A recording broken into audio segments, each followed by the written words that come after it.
नमस्कार जी। आज का जो कार्यक्रम है डॉक्टर अंबेडकर जन सेवा लैब बरवाला के अंदर, जो कि lotus ultrasound and diagnostic centre के द्वारा डॉक्टर राजेश रेड्डू के द्वारा शुरू की जा रही है। बरवाला के सिविल हॉस्पिटल रोड के ऊपर, जहां से मेन रोड से स्टार्ट होता है, हम लोगों ने एक नई जो है लैब का उद्घाटन आज किया है, जिसका नाम है डॉक्टर अंबेडकर जन सेवा लैब, जहां पे अशोक जी और मंजीत जी अपनी सेवाएं देंगे और ये लैब डॉक्टर राजेश रेड्डू की देखरेख में चलेगी। इस लैब की जो विशेषताएं हैं, अब बरवाला की पब्लिक को छोटे छोटे टेस्ट के लिए जो है वो हिसार भागने की जरूरत नहीं है। ना केवल टेस्ट के लिए भागने की, उनके लिए रेट भी बहुत किफायती रखे गए हैं। सिर्फ नाम मात्र की जो लागत कॉस्ट है, उसके ऊपर ये टेस्टिंग जो लैब है यहाँ बरवाला के अंदर स्टार्ट की गई है। इसके लिए डॉक्टर राजेश रेड्डू जी और उनकी पूरी टीम जो है वो हार्दिक शुभकामनाओं की वो रखती है, और हम उनको जो है बधाई देना चाहेंगे। बधाई के पात्र हैं वो लोग कि इस ग्रामीण क्षेत्र के अंदर उन्होंने वो सुविधाएं आम जनता को देने का काम किया है। कम कॉस्ट में सभी टेस्टिंग की सुविधा इस लैब के अंदर रखी गई है। मुख्य रूप से अगर बात करें तो कितने प्रकार के टेस्ट जो है वो किए जाएंगे और इन टेस्टों का जिक्र जो है वो मुख्य रूप से रहेगा? सर, इसके अंदर एक तो आयुष्मान कार्ड के अंदर जितनी भी हमारी टेस्टिंग आती है, चाहे वो हीमोग्लोबिन के हैं, चाहे वो शुगर के हैं, लीवर के हैं, किडनी के हैं। आमतौर पे बरवाला के अंदर अगर हम बात करें तो सिर्फ ब्लड और यूरिन की जो है नॉर्मल टेस्टिंग लैब अभी तक थी।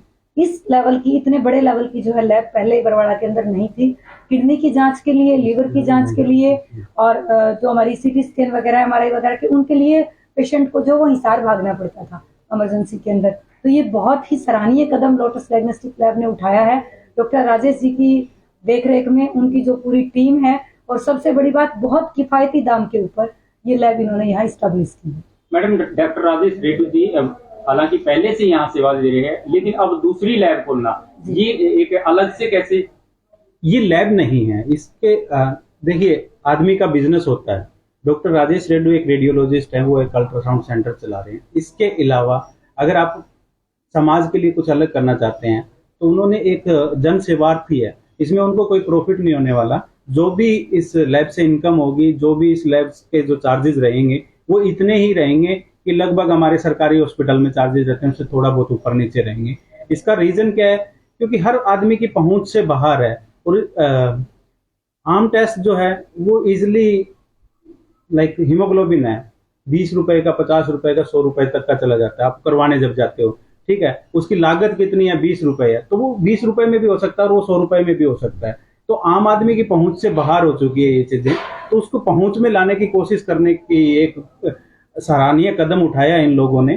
तो मैं तो बधाई देता हूं आप लोगों के माध्यम से, पत्रकार महोदयों के माध्यम से, डॉक्टर राजेश रेड्डू को और उनकी पूरी टीम को, आप दोनों को बधाई देता हूं। भाई, बहुत सारा अच्छा काम कर रहे हो और इसी तरह समाज के लिए छोटे छोटे, देखिए, समाज के लिए बड़े काम करने के लिए हमारी सरकारें काम कर रही हैं, ठीक है, पर सरकारों के अलावा हमारी सोशल रिस्पॉन्सिबिलिटी भी बनती है।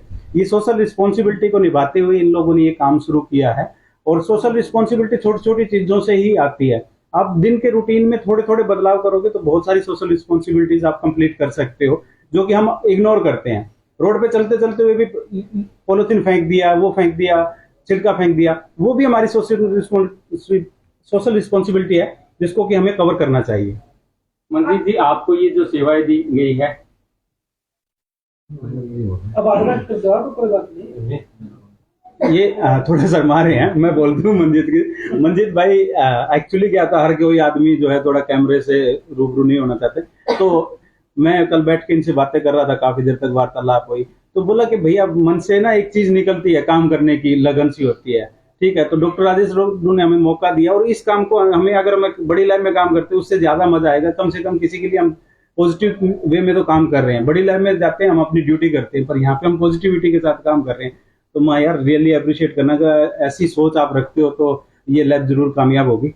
आयुष्मान कार्ड का आपने जिक्र किया, क्या आयुष्मान कार्ड से रिलेटेड जितने भी टेस्ट है वो भी होंगे? जैसे हमने देखा है कि अमूमन इलाज जो है फ्री होता है आयुष्मान कार्ड के साथ, तो क्या यहाँ पर वो टेस्ट आयुष्मान कार्ड जिनके पास उनका फ्री में किया जाएगा या फ्री में भी किया जाएगा मैम? और जो नए लोग हैं, क्योंकि हमारी सोसाइटी में अभी तक ये अवेयरनेस नहीं है, पहले लोग उसको गरीबी रेखा से या पता नहीं किस किस चीज से जोड़ के देखते थे कि आयुष्मान कार्ड कैसे बनता है। तो एक जरूरतमंद पेशेंट को उसके लिए गाइडलाइन भी दी जाएंगी कि ये कार्ड क्या है, इसका मोटिव क्या है, इसको कैसे तैयार किया जाता है। मतलब हमारा जो ये लैब स्टार्ट करने का डॉक्टर राजेश भाई साहब का जो उद्देश्य है वो ये है कि इलाज के अभाव में या पैसों की कमी में बरवाड़ा क्षेत्र का कोई भी पेशेंट जो है वो ना रहे, उसको अपनी जिंदगी और मौत से ना खेलना पड़े। आयुष्मान से रिलेटेड सारी जानकारियां और सारी सेवाएं भी इस लैब के अंदर रहेंगी। और मैं आप पत्रकार महोदय से भी रिक्वेस्ट करूंगा, आप सब लोग बैठे हैं तो आप लोग है ना, आयुष्मान के बारे में जो भ्रांतियां हैं, एक अच्छे डॉक्टर को के साथ में कभी इंटरव्यू करके और वो जो भ्रांतियों को थोड़ा सा रिमूव करके और समाज के लिए, क्योंकि आज के दिन आपकी जो आवाज है वो शायद गांव में लाउड स्पीकर भी बजा लोगे ना, उससे जो आवाज नहीं जाएगी, जो आपकी आवाज आज गांव गांव में बच्चा छोटा छोटा बच्चा भी आपके इस के माध्यम से जुड़ा हुआ है आप लोगों के साथ में, स्पेशली अपने लोकल एरिया बरवाला और बरवाला के आसपास के एरिया के लोग। तो मैं आप लोगों से भी रिक्वेस्ट करता हूं कि जो भ्रांतियां फैली हुई है समाज में आयुष्मान के साथ में कि डॉक्टर तो काट लेता है, डॉक्टर तो ऐसे करता है, तो उनको थोड़ा सा आप अपने किसी भी अच्छे डॉक्टर को या किसी भी जो बंदा आयुष्मान के बारे में जानकारी रखता है उससे मिलके और इन भ्रांतियों को कोशिश करो कि समाज से रिमूव किया जा सके। डॉक्टर साहब, आपने बताया कि यहाँ बिना लाभ हानि के टेस्ट, जी बिना लाभ हानि के कैसे आप लोग ये संभव कर पाएंगे? जी बिल्कुल, लाभ हानि का मतलब क्या है, सिंपल सी बात है, मैं खुद ने भी 12-13 साल हॉस्पिटल चलाया है, ठीक है। एक लैब टेस्ट में लगभग 30% खर्चा आता है अगर सारी चीजों को मिलाया जाए, ठीक है। और अगर दो जो बंदों की जॉब के साथ में भी उसको मिलाया जाए तो लगभग 50% का, अगर उसके पास में 15 से 20 पेशेंट आते हैं डेली का, ठीक है, रफ आइडिया दे रहा हूँ, ठीक है, मतलब एक इसको पर्टिकुलर वो मत मान लेना, तो वो 50% इनकम के खर्चे में लगभग पूरी लैब का खर्चा निकल जाता है और बंदे का जॉब का निकल जाता है। तो ये जो रेट रहेगा लगभग मार्केट से 50% कम रहेगा, मार्केट में जो रेट होता है उससे लगभग 50% कम रहेगा। तो बिना लाभ आने के ही हुआ, हमें क्या मिलने वाला है, उससे कुछ नहीं मिलने वाला, या डॉक्टर राजेश को कुछ नहीं मिलने वाला। डॉक्टर राजेश इनफ कमा लेते हैं, अपना काम कर रहे हैं, बहुत बढ़िया काम कर रहे हैं, इंटरव्यू के लिए बहुत अच्छा काम कर रहे हैं, मतलब रेडियोलॉजी में बहुत अच्छा काम कर रहे हैं। और मैं सैल्यूट करूंगा, मेरे तो स्कूल के छोटे भाई रह चुके हैं, तो मैं सैल्यूट करूंगा कि वो इस काम के साथ साथ समाज की तरफ भी देख रहे हैं। डॉक्टर साहब, आपने बताया कि एक समाज सेवा के अंदर आ गया है, जो समाज की प्रक्रिया है, इस कार्य से मतलब किस तरीके से लोगों को लाभ मिलेगा, जो आप लाभ देने की बात करें? आप हैं ना, अभी आप लोगों के साथ ही समाज तक ये बात पहुंचेगी, आप पत्रकार महोदयों के माध्यम से ही ये सारे समाज में बात पहुंचेगी। अब मुझे शायद समाज के में वो बात पहुंचाने के लिए अब वो गांव में माइक वाले भेजने की जरूरत नहीं है। मेरे भाई, आप बड़े भाई हैं, सब छोटे भाई हैं, आप लोग ही समाज में बातों को पहुंचाओगे और समाज को थोड़ा सा, हमारे समाज को जागरूक करने की जरूरत है। हमारा समाज बहुत अच्छा है, मैं इतने देशों में धक्के खा चुका हूं, पर जो समाज, जो हमारा कल्चर है ना, उससे अच्छा कल्चर मुझे पूरी दुनिया में नहीं मिला। और आप लोगों को थोड़ा सा जागरूक करने की जरूरत है, आप लोग कर भी रहे हो, बड़े लेवल पे कर रहे हो। आई रियली प्राउड कि हमारे पत्रकार महोदय इतने लेवल पे काम कर रहे हैं, तो समाज इसमें जोड़ेंगे आप। इसके अंदर डॉक्टर राजेश जी का आपने जिक्र किया, तो वो क्या वेतन पे इन लोगों को रखेंगे या कैसे इसका संचालन कौन करता है? देखिए, ये एक संस्था बनाई गई है, संस्था में कुछ लोग और भी जुड़े हुए हैं, उसका मैं भी मेंबर हूँ, ठीक है। और उसमें हम ये दोनों भाई हैं, ये इनको वेतन मिलेगा और वेतन के हिसाब से जो है वो काम करेंगे अपना। और ऐसा नहीं है कि इनकम करने के लिए तो हमने रखा ही नहीं है इसको, हम मतलब नेगेटिविटी की तरफ लेके जाएंगे तो नेगेटिविटी बहुत होती है चीजों में, समाज में अगर नेगेटिविटी फैलानी है, पॉजिटिविटी की बात करेंगे तो वेतन के हिसाब से भी, मतलब मैंने आपको बताया ना कि 50%, अगर 10 मरीज भी डेली आते हैं, काम करवाने आते हैं, तो एक लैब का आराम से खर्चा निकल जाता है, ठीक है। तो पैसा कितना भी कमाना होता है तो उनके लिए उनके डॉक्टर राजेश या फिर हम लोग जो समाज के जो लोग इससे जुड़े हुए हैं, वो सब लोग इतने पर्सनली इतने ठीक हैं कि वो अपना काम, अपना खर्चा, अपनी इनकम बाहर इस लैब के अलावा भी अच्छे से कमा रहे हैं।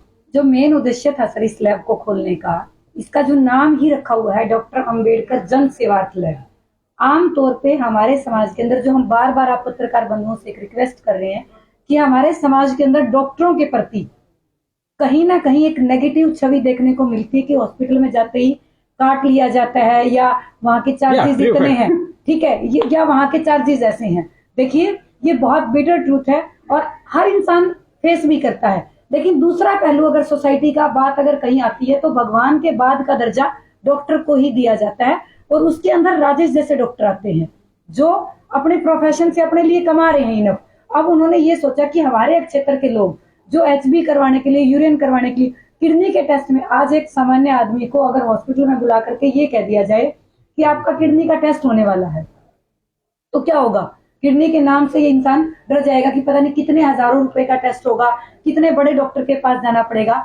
अपने गृह क्षेत्र में सिर्फ नाम मात्र की लागत पे जब ये टेस्ट होने लगेंगे तो डॉक्टरों के प्रति जो ये हमारा एक भाव बना हुआ है शायद ये बदल जाए, उसको बदलने का। सुदेश जी, आपने एक बहुत बड़ी बात कही जी कि डॉक्टरों के प्रति लोगों के अंदर नेगेटिविटी है। हाँ जी। तो आखिर क्यों ऐसी नेगेटिविटी आई है कि आज ये डॉक्टरों के प्रति लोगों के अंदर नकारात्मक सोच है, उसको कैसे बदला जाए? उसके लिए सर क्या ये देखिए, टेस्ट ही काफी है? देखिए सर ऐसा है, हर चीज को बदलाव लेके आने के लिए स्टेप वाइज होते हैं।